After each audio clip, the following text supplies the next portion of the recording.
Hello guys, we're here today with another very awesome deck profile. This is a clownblade deck. Yes, a clownblade deck featuring Infinity, because Infinity has been announced for the TCG. Well, it won't be coming out until January. Wow, a lot of stuff is coming out in January. We have Bosch, we have Monarch stuff, we have Magi Spectres will be out then, and so a lot of Yu-Gi-Oh! Is going to change in January. It's all about getting ready for January apparently right now. So, yeah, this is just a deck profile as if Cyber Dragon were to come out today, what I think Clownblade would look like. By the time it comes out, there will be a lot of different things. There will be the pendulums, the performance pendulums will come out. So it will be more like performance pals, like they did in the OCG. And we'll also have Solemn Notice, which of course I'd run at 3 in this deck, but it isn't out yet. So let's just go right in. This is of course a rank 4 spam deck. So you have 2 Thrashers and then 3 Assault Halberds. They will special summon themselves out. Photon will special themselves out as long as you control no monsters. Thrasher, Halberd will only special summon out if your opponent controls any monsters. So he's a Cyber Dragon. He's slightly better than a Cyber Dragon, but he also inflicts piercing, and if he does any damage, he gets to search out a heroic monster, in which we have 4 other copies of. We have a total of 5 heroic monsters. So we should be able to get off a couple of searches. And then for the performance monsters, we have the Trick Clown, the Damage Juggler, and the 3 Hat Tricker, all of them at 3. They are pretty much the heart of the deck, because Trick Clown is summoning himself out. Damage Juggler is be like, nope, damage, no damage whatsoever. And Hat Tricker is just being like, alright, 2 monsters, let's just spam the field even more. So Trick Clown and all these guys, they really make the deck what it is. Star Drawing is really actually good in this deck, especially with Nodin, because you make an XZ, you draw a card, you detach him, you use Nodin, you summon him out, and you can just keep on reusing his effect, just keep on getting those draws. So it's really great. As long as you have instant fusion, it's really good. And then of course Simon Juggler, Gigobite, and Archfiend Eater. If you control a spellcaster monster, aka our Formage, they can spell summon themselves out. Gigobite if he's destroyed by battle or card effect, he will spell summon out Archfiend Eater. But you really don't use it, you XZ summon with them pretty much right then and there. Nefarious Archfiend Eater of Nefariousness is actually his name. If you can target a monster on the field during your opponent's end phase, destroy it and then spell them out. If you have a Trick Clown, you didn't use its effect that turn, you can destroy it, summon him out, and then Trick Clown will summon himself out and you'll take 1000 damage. Or you could target something like some other XZ that maybe has Trick Clown attached to it, and then you can destroy that, and then Trick Clown will summon himself out. As long as you don't destroy your own Infinity. Don't destroy your own Infinity. Heroic Challenger, 1000 Blades. If you take damage, he spell summons out in attack position, and that is pretty much it.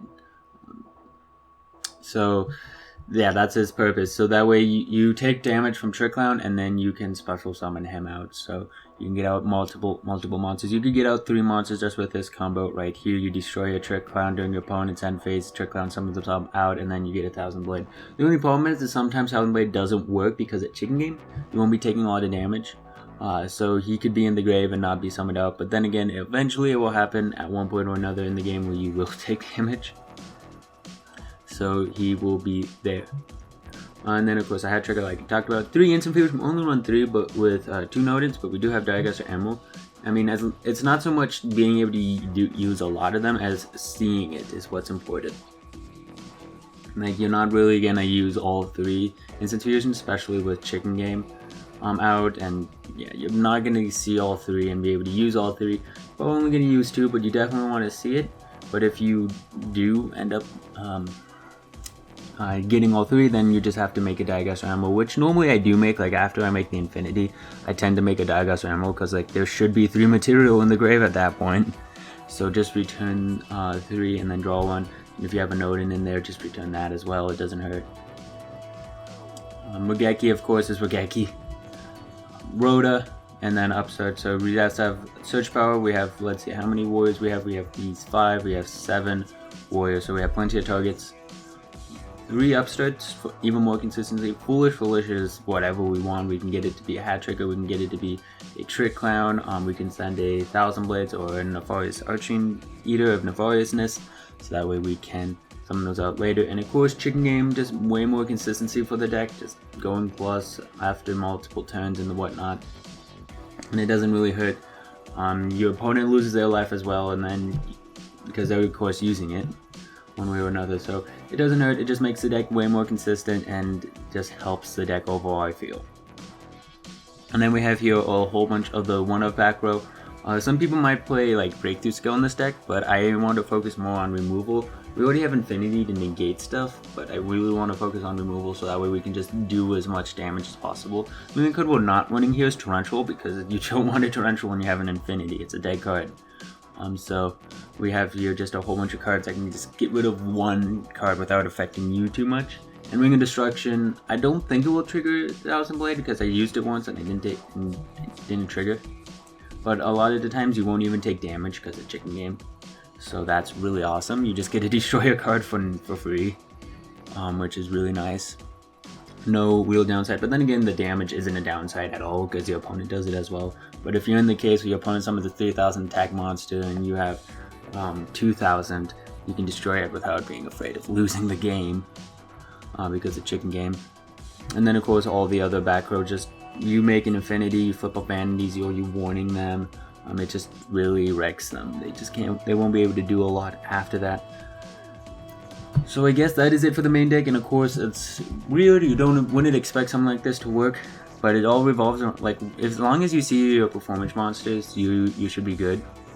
Because you either special summon a Thrasher or a Halberd, that's normally your first summon, and then you normal summon a Trick Clown, and then you can either special summon a Hat Tricker, or a Jigglebite, or a Nefarious Archneater of Nefariousness, and then boom, you have 3, you overlay them, he'll be detached and summon himself back out. So if you have more Hat Trickers, you can do that again.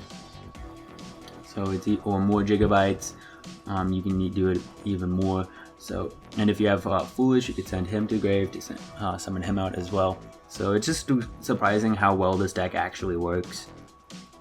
But anyways, for the extra deck, 2 Nodens. If he's summoned, he was supposed to summon a monster from the graveyard. If only Super Poly was legal. Infinity, the heart of the deck. What makes this deck so good is his infinity of both an offensive and defensive card. That's what makes Infinity amazing.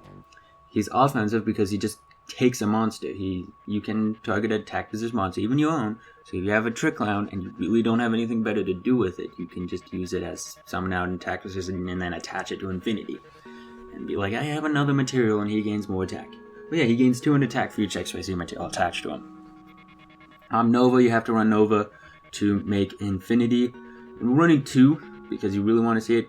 What you could do is take down like 1 Nova and then put in another Digestor Emerald, and then you will literally have infinite infinities. Infinite infinities. That sounds funny. Because you could use 1 Digestor Emerald to return Patalia Emeralds, a Nova, and an Infinity, and then you could use the other Emerald to return the other Emerald. And so you could just cycle with Emeralds if you really wanted to, but the games don't last that long where you have to constantly make it. And like, if you make Emerald, then that means you probably won't be able to make Infinity until next turn, so it just takes a long time.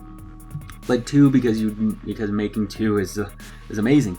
I wouldn't want to make 2 Infinities. And then we also have Deltaros, because popping back row is sometimes very important. It's sometimes better. They have 3 back row, that's probably going to get rid of Infinity right then and there. So if you can pop something, you can pop the Mirror Force, the Deep Prison. Now you only have 2 to worry about, and even that can still get rid of it. You activate, you attack, they activate Deep Prison, you negate, and oh, there's a Mirror Force. So Dark Rebellion, Ixie Dragon, 101, and Castel. You gotta know when to use these cards, when they're appropriate. If you're in a good position and you just want to deal damage and the monster doesn't matter if it's in the graveyard or whatever, this guy is probably the best because just that his increase in attack is just amazing. Help out later game. If you want to protect yourself, if you're in a bad position and you don't want your cards to be destroyed, 101's probably better.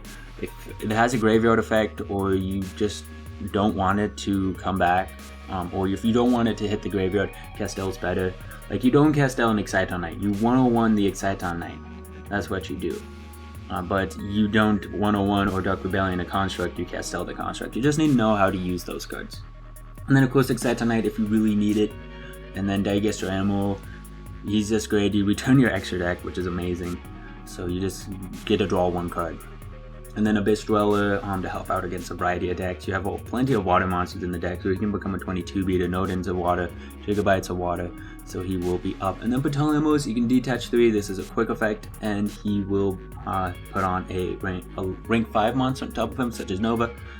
You can also during your end phase attach Delta Rose, but that wouldn't be a good idea because the only thing you can make is Nova. Unless you want to 1 Pleiades, but I couldn't find room for Pleiades. Konami, increase the extra deck to 20, please. And that is it for this deck. It's a really fun deck, really surprising how well it works, and the whatnot. So hopefully you guys enjoyed this deck profile, and stay tuned for the duels with this deck that will be up tomorrow. Yes, it's a very fun deck, very crazy deck. So hopefully you guys enjoyed this duel. Don't forget to leave a like, comment, and subscribe. See you guys later. Bye!